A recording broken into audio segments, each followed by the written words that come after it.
মানে এটা তো ঐক্যমত কমিশন ছিল, তো এটা মাঝখানে সালাউদ্দিন কমিশন হয়েছিল। এখন আবার ঐক্যমত কমিশনের মেরুদণ্ড ফিরে এসেছে, এখন আবার এটাকে আমরা ঐক্যমত কমিশন বলতে পারি। তো এটা কোনো দলের জন্য নয়।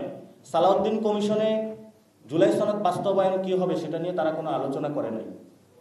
তাহলে আপনি বিবাহের আয়োজন করলেন, বিবাহ হবে, কিভাবে হবে, কবে হবে, কাবির নামে কে সাইন করবে, এগুলো নিয়ে কোনো কথা হলো না।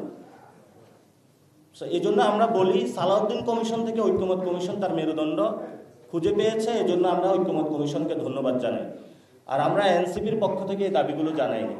ঐক্যমত কমিশন এই যখন সাইন করেছিল পার্লামেন্টের সামনে স্বাক্ষর অনুষ্ঠানের পরে, তারা দীর্ঘদিন ধরে বাংলাদেশের যারা এক্সপার্ট, বিদেশি যারা এক্সপার্ট, তাদের সাথে বসেছে, আহত ফ্যামিলির সাথে বসেছে, শহীদ ফ্যামিলির সাথে তারা বসেছে, তাদের থেকে দাবিগুলো এসেছে।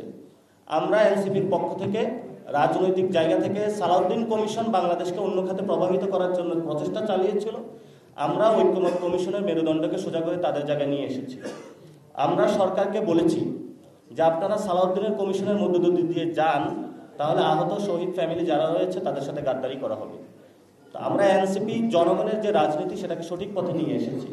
ফলত আমরা তাদের কাছে আহ্বান রাখবো যে আপনি এটা কোনো দল হিসেবে দেখবেন না, এটা হলো বাংলাদেশের জনগণের একটা ভয়েস আমরা দিয়েছি। আপনারা যদি আগে এই বাস্তবায়নের প্রক্রিয়া সালাউদ্দিন কমিশনে আলোচনা হতো তাহলে তো কোনো সমস্যা ছিল না, সেখানে তারা একটা সিদ্ধান্তে আসতো।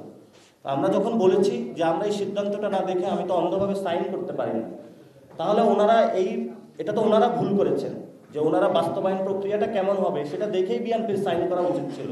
তো ওনাদের ভুলটা তো আমাদের ঘাড়ে এখনো তুলে দেওয়া উচিত না।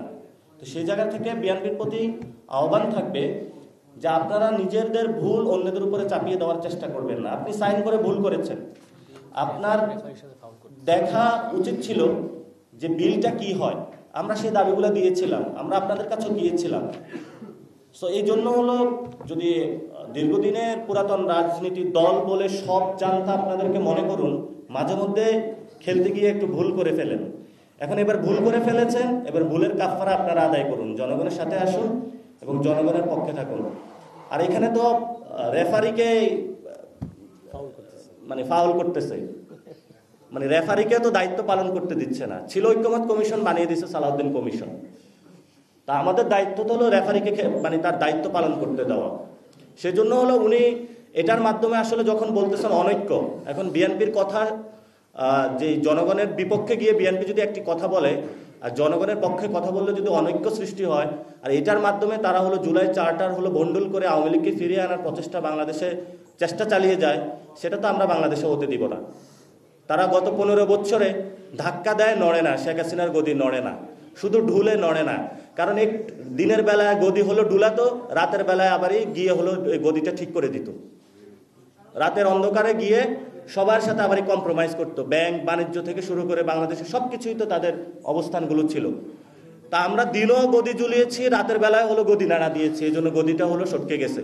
এই জন্য বিএনপিকে বলবো, এই দিনের বেলা ঐক্যমত কমিশনে, রাতের বেলা হলো বিভিন্ন এম্বাসি, বিভিন্ন বাংলাদেশের যেই ফেসিবাদী শক্তি যারা আসার প্রচেষ্টা চালাচ্ছে, এই যে জাতীয় পার্টি থেকে শুরু করে বিভিন্ন রাতের বেলায় যে মিটিং মিছিল, এগুলো আপনারা বাদ দেন।